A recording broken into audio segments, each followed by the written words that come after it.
Dalam pelajaran ini, kita akan belajar mengenai pengamatan, pengukuran, besaran, satuan, dan sistem internasional. Penyelidikan IPA. Pernahkah kalian memperhatikan temanmu? Misalnya, mengamati tinggi badan, warna kulit, hidung mancung, mata sipit, dan berapakah massa tubuhnya. Semua kegiatan ini disebut dengan penyelidikan ilmiah IPA.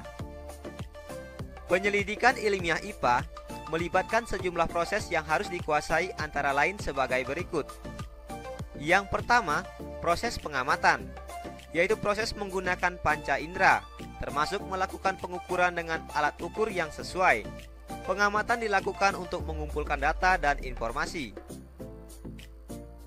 Yang ketiga, proses membuat inferensi, yaitu merumuskan penjelasan berdasarkan pengamatan. Penjelasan ini digunakan untuk menemukan pola-pola atau hubungan antar aspek yang diamati dan membuat perkiraan. Proses yang ketiga yaitu mengkomunikasikan. Mengkomunikasikan hasil penyelidikan baik lisan maupun tulisan. Hal yang dikomunikasikan termasuk data yang disajikan dalam bentuk tabel, grafik, bagan, dan gambar yang relevan. IPA itu digolongkan menjadi fisika, biologi, kimia, serta ilmu bumi dan antariksa, yang mana keempatnya tersebut apabila memiliki objek, nah itu disebut dengan objek IPA. Untuk lebih memahami satu persatu, maka kita akan bahas secara mendetail. Yang pertama, fisika. Fisika adalah ilmu pengetahuan yang mempelajari tentang sifat dan fenomena alam atau gejala alam dan seluruh interaksi di dalamnya. Nah, supaya kalian tidak bingung dengan istilah ini, maka akan dipermudah dengan yang dipelajari dalam fisika: energi, gaya, gerak, panas, cahaya, dan berbagai gejala fisik alam lainnya. Jadi ini lebih ke fenomena yang terlihat oleh mata, seperti gerak, itu kalian bisa melihatnya. Kemudian kalau panas bisa diukur dengan termometer dan kalian bisa melihat panasnya nanti berapa. Kemudian biologi.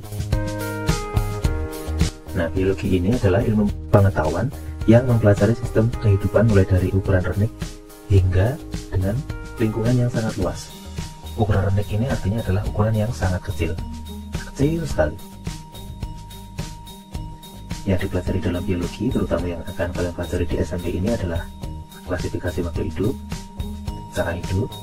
Cara hidup ini bisa berupa cara mencerna makanan dari makhluk hidup, kemudian cara bernapas makhluk hidup, kemudian cara makhluk hidup itu berekspresi, dan masih banyak hal yang berkaitan dengan cara hidup makhluk hidup, serta interaksi makhluk hidup seperti contohnya ekosistem, kemudian simbiosis, dan lain-lain. Nanti masih ada lagi yang dibahas, yang intinya adalah berkaitan dengan makhluk hidup. Kemudian untuk kimia, ilmu yang mempelajari tentang penyusun zat dan perubahannya.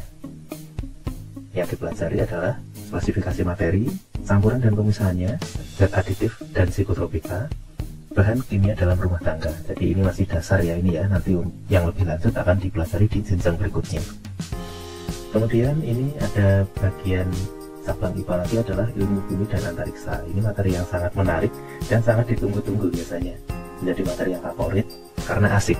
Ilmu pengetahuan yang mempelajari asal mula bumi, perkembangan dan keadaan saat ini, planet-planet dan benda langit lainnya. Yang dipelajari dalam ilmu bumi dan antariksa adalah struktur penyusun bumi, atmosfer, fenomena alam, dan benda-benda langit.